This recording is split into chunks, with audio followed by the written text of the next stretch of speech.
बदली जाइछि जुग आउ जुग सह ताल दे बदली जाइछि अनेक किछि। आधुनिकता आड़कू मुहाइछि अनेक पारंपरिक प्रथा। एथिरु चाष बा बाद पड़ंता किपरि?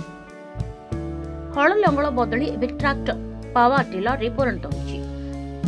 आउ एहारी भितरे केउंटी पथरा होई हजि जाइछि चाषीर हल लंगल एवं हलिया गीत।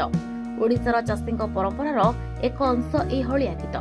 वर्षार प्रथम स्पर्श जेतेबेले धरणी को छुए चाषी उत्साहित होई हल लंगर धरी चाष करने बिलकू बाहरी थाए। आउ हल करने समय तार मनरू परिप्रकाश होता है हलिया गीत। ए गीत को गाई चाषी तार सबु दुख कष्ट को भूली जाए। आधुनिकतार स्पर्श आउ पूर्व भली देखा मिलनी चाषी मन में आशा संचार करुवा हल लंगल।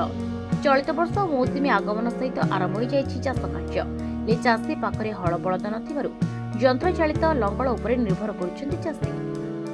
आग चाषी निकटरे हल लंगल जुआली शगड़ प्रभृति रहुथिला। फल समय अनुसार चाष काम आरंभ हो पारुथिला। मात्र एबे अधिकांश चाषी निकटरे बलद नाही। सेतिपई सेमाने चाष काम पई ट्रैक्टर पावर टिलर प्रभृति बड़ व्यवहार करिथबा देखिबा मिलुछि। लेकिन चाषी एबे भी पारंपरिक प्रथा को जाबड़ी धरिबा सह चाष कार्य रे हल लंगल व्यवहार करुथबा देखिबा मिलुछि। समय सापेक्ष कथा मु जदि कहबी आज जेतेबेले समय थिला सेतेबेले चाष कार्य जेतेबेले नियोजित होतला सेतेबेले हल बलद लंगल किंबा अन्य प्रकार देशी उपकरण व्यवहार करने चाषी बाध्य होता।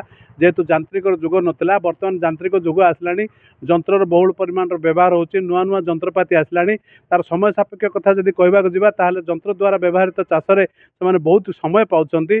जो समय सेमानक पय अन्य काम रे नियोजित करिया पय चाषी मान तार समय पाउचंती। हल लंगल जदि व्यवहार करतांते ताहाले सेमानकु दिन तमाम चाष करिक हल रे जमी रे रहिबाकु पडुतला। ता समय बोधे बहुत असुविधा होता सेमानकु।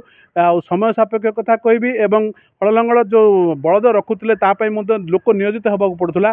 तापई अलगार शाल थिला एवं तापई व्यवस्था भी करने पड़ूला। जोटा बर्तमान हल लंगल व्यवहार कमिवा द्वारा यांत्रिक चाष द्वारा से चाषी बहुत समय पाउची एवं काम सुरुखुरु हो पार्टी। ए जिनटा को बर्तमान प्राधान्यता देकर चली।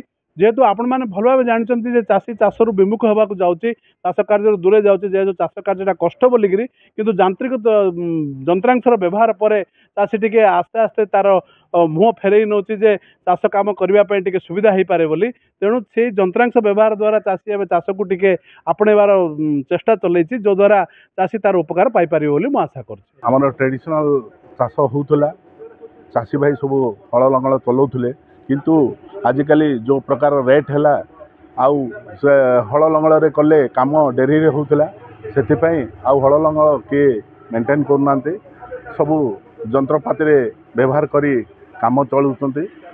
आजिकल भी जिते चाहिए से चाष कर पारे हार्वेस्टिंग कर स्प्रे कर सब लेटेस्ट सब इक्विपमेंट सब आसबार चाषी भाई को इजी है।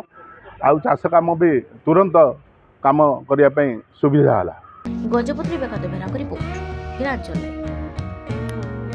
तेरे एभली किसी गुरुत्वपूर्ण खबर देखा चाहती आम चैनल को लाइक सब्सक्राइब और शेयर करूँ।